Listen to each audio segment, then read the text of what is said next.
කැලණිය ගුරුකුල විද්‍යාලයෙන් සිප් 4 හැදෑරූ මාලනී සෙනෙහෙලතා ෆොන්සේකා විද්‍යාලංකාර නාට්‍ය සංගමයේ වෙනුවෙන් එච්.වී. වීරසිරි නිෂ්පාදනය කළ නොරතරත නාට්‍යයෙන් රංගනයට අවතීර්ණ වූවාය. 1964 දී එස් කරුණාරත්න නිෂ්පාදනය කළ ගුත්තිල නාට්‍යයේ මාලනී නිරූපණය කළේ දිව්‍යාංගනාවකගේ භූමිකාවකි. මේ දිව්‍යාංගනාව 1965 දී අකල්වැස්ස නාට්‍යයේ චරිතයක් නිරූපණය කිරීමෙන් ඒ වසරේ රාජ්‍ය නාට්‍ය උළෙලේ හොඳම නිළිය ලෙස සම්මානයට පාත්‍ර වීම විශේෂත්වයකි.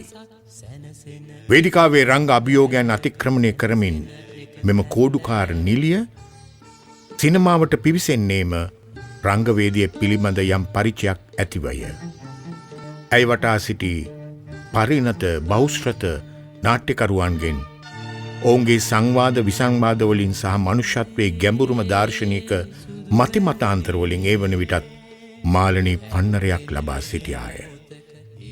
1968 දී පුංචි බබා චිත්‍රපටයෙන් රිදී තීරයට පිවිසෙන මාලනී ෆොන්සේකා ඉතාමත්ම කෙටි කලකින් ශ්‍රී ලාංකීය ප්‍රේක්ෂක ජනතාවගේ හද බැඳගන්නට සමත් වූවාය. වසර කිහිපයකින් තුෂාරා සහ 4 දෙනාම සූර්යෝ වැනි චිත්‍රපටිවලින් ඇය හිමි කරගත්තේ අද්විතීය ජනප්‍රියත්වයකි. පෙරදිග කාන්තාවකට ආවේනික සුන්දරත්වය මාලනීගේ රූපකාය තුළ ගැබ්වී තිබුණි. ලාංකීය කාන්තා පරපුරේ අනන්‍යතාවය නිරූපණය කරන්නට එය ඇයට බෙහෙවින් ඉවහල් විය. එහි නැගේ රූපකාය බෙහෙවින්ම ඉල්ලා සිටින්නේ ජනප්‍රියවාදී සිනමා රැල්ලයි. මුල් කාලීනව එයින් අත්මිදුණු ඇගේ නිරූපණ කීපයක් කාචගත කරන්නට බඹරු ඇවිත් එයා දැන් ලොකු ළමෙක් නිධානය සහ සොල්දාදු උන්නැය වැනි චිත්‍රපට සමත් විය. සිරිපාල සහ රන්මැණිකා චිත්‍රපටයේ මාලනීගේ රංගනය දුටු අද්විතීය සිනමාවේදී සත්‍යජිත් රයි පැවසුවේ සිය අලංකාරය සහ චමත්කාර ප්‍රතිරූපය බිඳ ග්‍රාම්‍ය චරිතයක් නිරූපණය කරන්නට මාලනී කළ කැපකිරීම අගය කළ යුතු බවයි. ಭಾರತೀಯ ඉංග්‍රීසි සංගරාවක් වූ ෆිල්ම් බර්ඩ් මාලනී ගැන ලිපියක් පළ කරමින් ඇය හැඳින්වූයේ සිංහල රිදී තිරයේ ආර්යාව වශයෙනි. මාලනී රංගනීයාය සහ භාවිතාව පිළිබඳව සොයා බැලීමේදී ඇතුළු ස්වයන් හැදෑරීමේ ගුණය අවධානයට පාත්‍ර විය යුතුය. මුල් කාලීන පුහුණුවීම් බොහොමයකදී ඇය අත සංස්කෘතික සංගරාවක් හෝ යම් සාහිත්‍ය කෘතියක් නිරන්තරයෙන්ම තිබූ බව ප්‍රචලිතය. ඇගේ රංග ශික්ෂණය සකසන ලද්දේ එකී ප්‍රබුද්ධ රුචිකත්වය ඔස්සේය. ආචාර්ය ලෙස්ටර් ජේම්ස් පීරිස්ගේ නිධානයෙන් පසු මාලනී ෆොන්සේකාගේ රංග මහිමේ ප්‍රබලව මතු කරගත් සිනමාකරුවා ආචාර්ය ධර්මසේන පතිරාජය. එයා දැන් ලොකු ළමයෙක් චිත්‍රපටියේ අභ්‍යන්තර මනෝභාවයද ගැඹුරින් ප්‍රකට කරන්නට ඈ සමත් වූවාය. මුළු චිත්‍රපටිය පුරාම පෙනෙන්නේ මාලනීගේ රංගනයේ දෝංකාරී බව මහාචාර්ය සුචරිත ගම්ලත් ලියා තැබුවේය.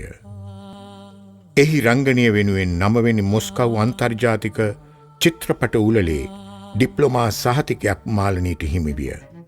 එය ශ්‍රී ලාංකීය නළුවෙකු හෝ නිළියක ලද ප්‍රථම අන්තර්ජාතික ජයග්‍රහණයකි. බඹරු ඇවිත්හි ලිංගික සූරා කෑමට ලක්වන තරුණියකගේ චරිතයද සොල්දාදුන් හැ චිත්‍රපටියේ ප්‍රේමක්කා නම් වූ ගණිකාවගේ චරිතයද ඇය රංගපෑවේ චිත්‍රපටියේ සමුදයාර්ථයට අදාළ රංග ශෛලියක් විචිත්‍රණය කරමිනි. අනුපමා, අපේක්ෂා, හිඟනකොල්ලා, පෙම්බරමදු, ඉන්දුට මල්මිටක්, දඬු මොනර, එක්ටැම්ගේ, සිරිමැදුර, මදු සමය, ස්ත්‍රී සහ අන්තිම රැවැනි චිත්‍රපටිවල මාලනී කළ රංගනයද විවිධත්වයෙන් පිරිපුන්ය. ඇය සම්භාව්‍ය සිනමාවේ දක්ෂතම චරිතාංග නිළිය බවට පත්වන්නේ ඉතාම කෙටි කලකිනි. මාලනී පුරාවෘත්තියක් වන්නේ ප්‍රතිභාව සහ ස්වයන් හැදෑරීම ඔස්සේ ගොඩනගාගත් රංග රීතියකිනි.